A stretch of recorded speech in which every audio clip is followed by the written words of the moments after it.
ele já está pronto. Eu quero chamar o Arilton. Arilton, bom dia, Arilton. Obrigado pela participação, cara.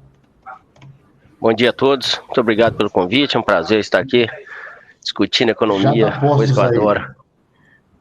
Tudo bem? Como é que você está? Bom dia, o Arilton Teixeira aqui participando com a gente. Pergunta para você, e eu queria trazer de novo o nosso movimento interno. Arilton, eu queria que você falasse um pouco desse risco fiscal envolvendo a PEC, né? O quanto acarretaria, qual que seria o ônus, se tiver falar que tem um bônus para nós? Olha, eu acho que está muito envolvido aí com a discussão anterior que vocês estavam tendo de juros, que é o seguinte, quando qualquer agente fica bastante endividado, o custo que ele tem para se financiar aumenta. Ou seja, você vai pegar um empréstimo, se você deve pouco, você paga pouco. Os juros é menor. À medida que sua dívida vai crescendo, o custo de você pegar empréstimos novos vai aumentando. É essa a discussão aí e a discussão dos juros que vocês estavam tendo antes, né? O governo já está bastante endividado, a dívida está em torno aí de 77% do PIB, e ele está pedindo aí uma permissão de gastar sem controle nos próximos 4 anos, 2% adicionais do PIB, tá certo? Isso aí, algumas contas já foram feitas aí, isso leva a dívida para torno de 90% aí em 5, 6 anos. Aí volta a questão da discussão do juros que vocês estavam tendo. Ora, se o governo que já está endividado quer gastar mais ainda e vai precisar pegar mais juros, mais empréstimos, os juros tendem a subir, tá? E aí foi a discussão que vocês estavam tendo antes aí. Tem possibilidade dos juros voltar a cair esse ano, né? Depende do que vai acontecer no Congresso. Tem que lembrar que hoje a Comissão de Constituição e Justiça do Senado está para votar a PEC, que foi apresentada pelo governo. Tem alguns senadores aí, como o Tasso Gereissati, o Alexandre Vieira, que apresentaram PECs alternativas. E eu acho que o futuro dos juros e a percepção aí de risco da economia brasileira vai estar muito vinculado, associado ao que os senadores começarem a fazer hoje e amanhã, como está previsto aí para ser votado, tá? Juros, crescimento, estabilidade. Países que tentaram recentemente violar isso, mesmo na América Latina, foram punidos, o juro subiu, né? Até mesmo o Chile, que era um exemplo da América Latina aí, em termos de responsabilidade fiscal, com um presidente eleito de esquerda, tentou uma constituição muito similar à que nós aprovamos em 88, os chilenos obviamente rejeitaram, a Argentina está quebrada, a Venezuela.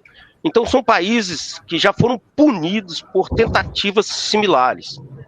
Então eu acho que esse é um momento importante para a gente.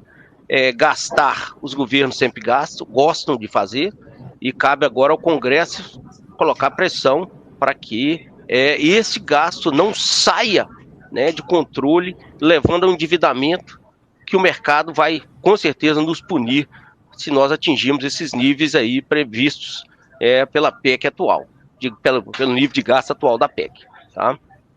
É basicamente isso. Eu acho que tem um outro risco futuro ainda em relação a essa PEC, que é o seguinte: na hora que o Congresso impor restrições, o governo vai querer aumentar impostos, tá? Nós já temos uma carga tributária altíssima, tá? Nós não crescemos, uma das razões para o nosso baixo crescimento é exatamente esse excesso de carga tributária, incompatível com o nível de produtividade da economia brasileira. E se o governo não conseguir essa permissão de gasto, e provavelmente, mesmo conseguindo, ele vai voltar com a intenção de aumentar a taxação. Tem 2 impostos em cima da mesa, 3, né, que eu acho perigosíssimos, né? Um é a famosa CPMF, o segundo é a taxação de dividendos, e finalmente tem a PEC 45 e a 110 que estão aí, que todos os governadores estão apoiando. Bom, quando todos os governadores estão apoiando uma PEC que muda os tributos, só tem uma condição para que isso ocorra, é que a carga tributária vai ter que aumentar. Então eu acho que esse é um risco que eu chamo de risco tributário, né? Vai vir gastos, os gastos vão gerar endividamento aumenta o custo, e aí o governo vai vir dizer: eu preciso de mais impostos, a despeito do fato que nós já estamos aí dando para o governo 33%, 34% do que a gente produz aí, que é a carga tributária brasileira. Então eu acho que tem o risco de uma crise fiscal, do risco fiscal aumentar, e esse risco fiscal aumentando, possivelmente vai gerar a demanda final do governo, que é aumentar aí a carga tributária mais uma vez, né? Tem que lembrar que a carga tributária vem aumentando aí desde 92, 93, continuamente, com criação de jabuticabas que nós não encontramos lugar nenhum no mundo. PIS, COFINS, CSL, tá? E agora vai vir, possivelmente aí, eles vão vir com essa história que praticamente a imprensa sempre gosta de fazer. É falar assim, o Brasil é o único país do mundo que não tributa dividendo. Bom, nós temos uma carga tributária elevada, né, para empresas, SAs, nós temos aí uma carga muito tributária, e ainda temos ainda PIS, COFINS, CSL. Se é para fazer comparações com o resto do mundo, eu pediria que a comparação fosse completa. Vamos analisar e perguntar qual país do mundo tem CSL, qual país do mundo tem PIS, COFINS. Eu estaria disposto, assim, vamos acabar com todos esses impostos e tentar aí tributar e aumentar um pouco a tributação de dividendo. Mas o que eles estão querendo é simplesmente fazer uma comparação capenga, né, completamente míope, e dizer o seguinte, ó, nós não temos, então vamos botar também. Agora eles não falam, e o governo não fala, o que nós temos e que ninguém tem, que é uma carga tributária complexa e caótica aí, que sempre traz danos à atividade econômica. Guga? Não, eu concordo totalmente com o nosso convidado, e até essa questão de impostos, né? A gente viu aí esse ano a retirada dos impostos, né, em cima dos combustíveis, né, principalmente em cima da gasolina. E agora, na virada do ano, isso deixa de existir.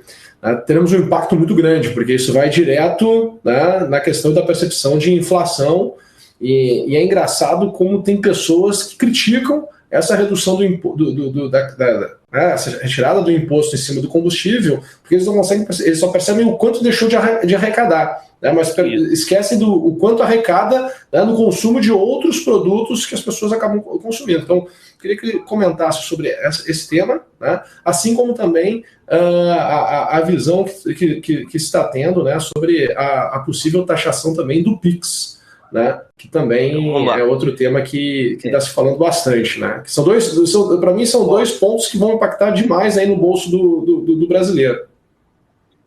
Olha, deixa eu só falar, a percepção de parte da mídia em relação a impostos é chocante. Por exemplo, nessa linha que você está falando, quando o governo reduziu impostos, ele falava assim, o Estado, o governo, a economia perde quando cai no caixa do Estado. Tá? Então, essa reação que teve a perda de receita, a redução de receita dos governos estaduais é interessante.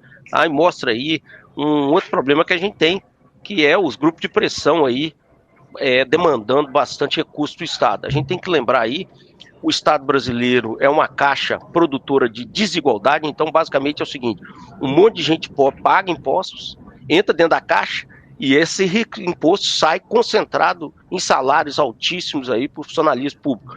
O brasileiro paga, basicamente o brasileiro ele fez o seguinte, ele contratou um funcionário e paga ele mais do que ele faz. Então esse aí é um problema que nós temos sério com a economia brasileira, tá? Que o setor privado está exausto de pagar. E aí vamos lá, vamos pegar aqui a PEC aí que nós começamos a discutir, né? A PEC da transição, que de transição tem muito pouco, né? Transição é alguma coisa que você espera que acabe. O governo está pedindo isso aí para 4 anos, pelo menos, né? Então a PEC da transição faz o quê? Fala, olha, tem aqui os pobres e nós temos que transferir renda para esse grupo para reduzir a pobreza. Olha, até aí parece uma ideia boa, mas começa os poréns, né? Nós vamos transferir até quando? Como que essa transferência vai fazer com que esse grupo que está recebendo esses recursos deixe de precisar desse recurso em breve? Nenhuma dessas preocupações está presente. O Brasil começou com Bolsa Escola, com a dona Ruth Cardoso, na gestão do Fernando Henrique Cardoso, lá atrás, 20 anos atrás. O objetivo era manter as crianças na escola, então tinha uma clara preocupação, você mantém seus filhos na escola, eles vão ser treinados, quando eles entrarem no mercado de trabalho, eles vão ter renda suficiente para não precisar do Estado.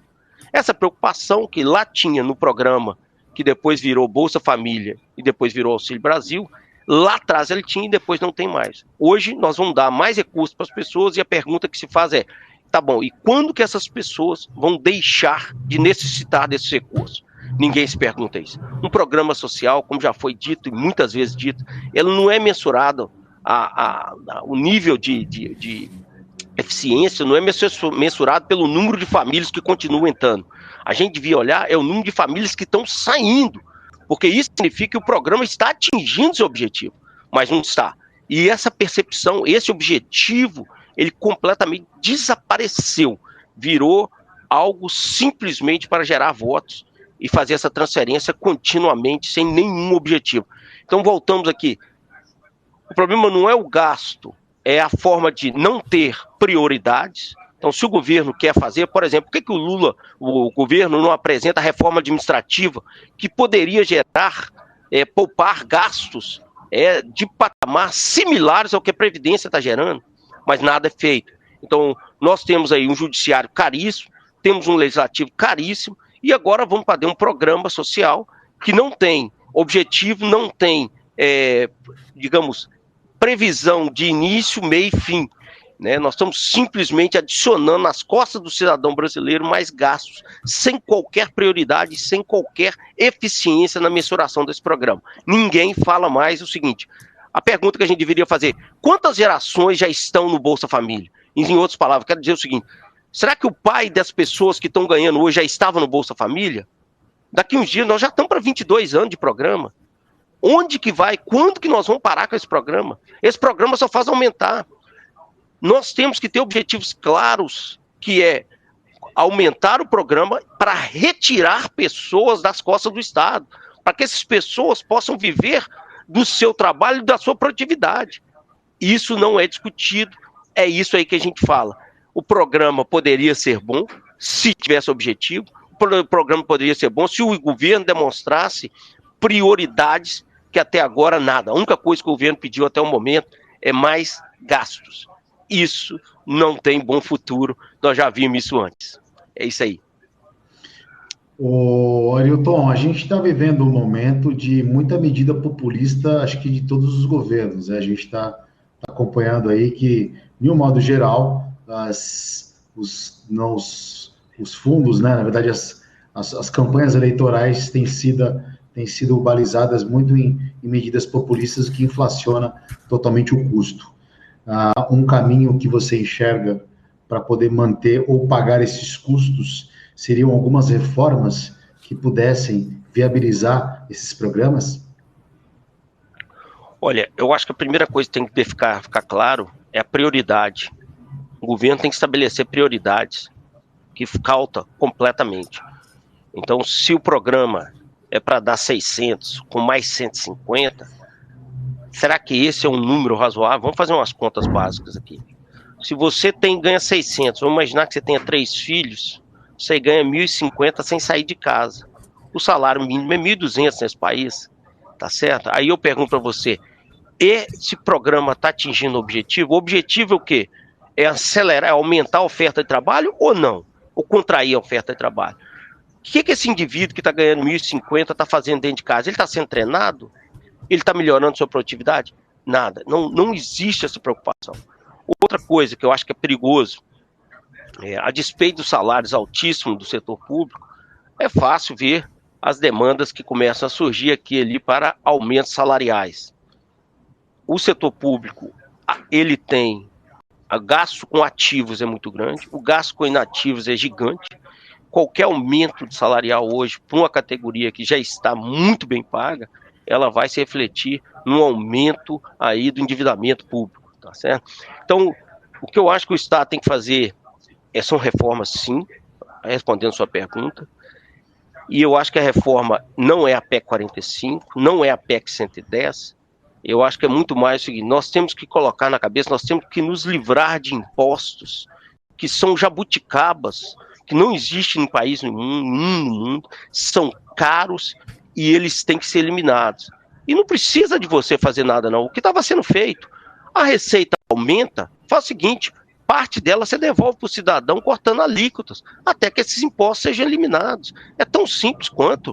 E você impede, além disso, que o excesso de arrecadação gere demandas de grupos que têm muita pressão sobre o Congresso Nacional, em particular o funcionalismo público que vive ao lado do Congresso, fazendo pressão, fazendo greve, fazendo batucada lá dentro do Congresso, como nós já vimos várias vezes.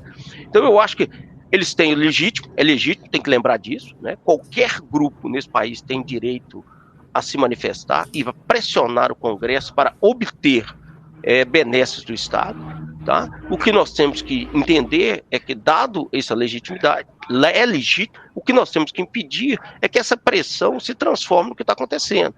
Aumentos de arrecadações, né, que estão aí já, digamos, fazendo brotar na mentalidade aí desses grupos de pressão demandas por mais gastos.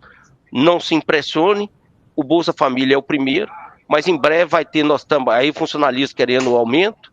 Eles vão dizer que é sempre assim, eles têm não sei quantos anos que eles não têm aumento, e isso aí impacta na folha direta. Tem os inativos, que devido à nossa genial ideia de 88, né, nós aposentamos indivíduos com salário integral vinculado à ativa. Essa daí é outra jabuticaba fantástica, fantástico.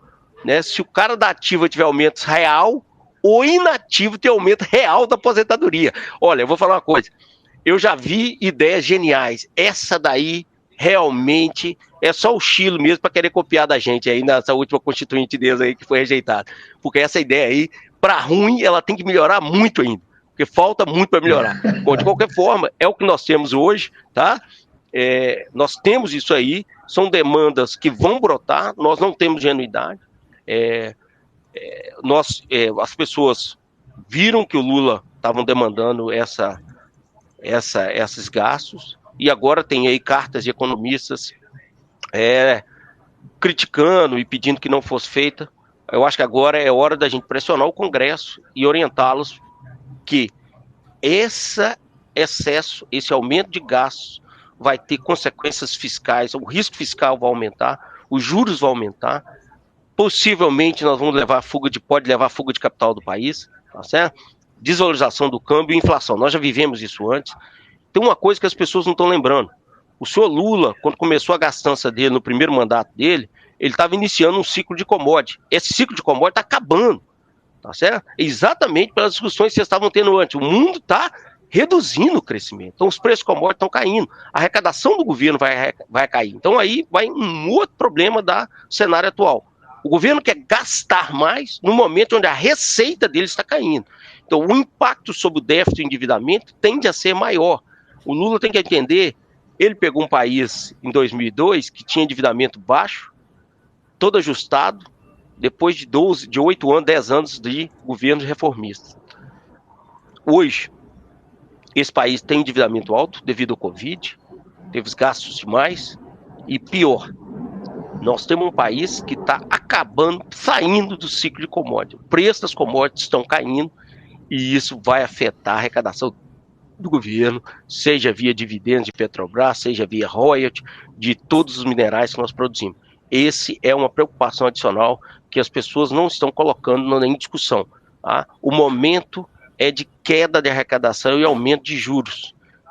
O que o governo tem que fazer é o dever de casa dele. Aprova a reforma administrativa, corte custos desnecessários do setor público, gere receita, e aí comecemos a discutir com clareza o que nós queremos.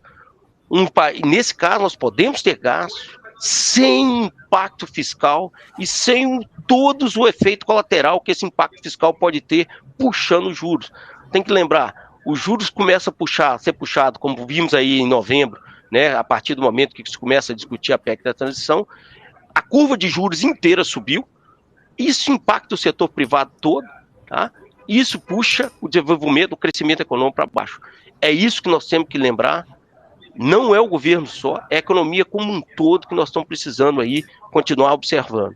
Infelizmente, isso não está sendo o momento. Eu espero que o Senado e o Congresso como um todo consigam trazer essa discussão para critérios mais racionais, mais objetivos. E tem que lembrar, gente, não é dar 600 mais 150. Qual o objetivo? Quando que esse cara vai sair? Dar dinheiro para as pessoas sem nenhum objetivo, sem treinamento, esse cara vai ficar aí até quando? Isso eu acho que são as críticas que devem ter que ser feitas e que eu espero que o Congresso faça na discussão que está iniciando lá nesse momento. Muito bem, conversamos com Arilton Teixeira, economista-chefe da Apex Partner. Arilton, muito obrigado pela sua participação, viu? Um ótimo dia para você e um bom pregão aí. Tá, para vocês também. Um abraço a todos, até a próxima.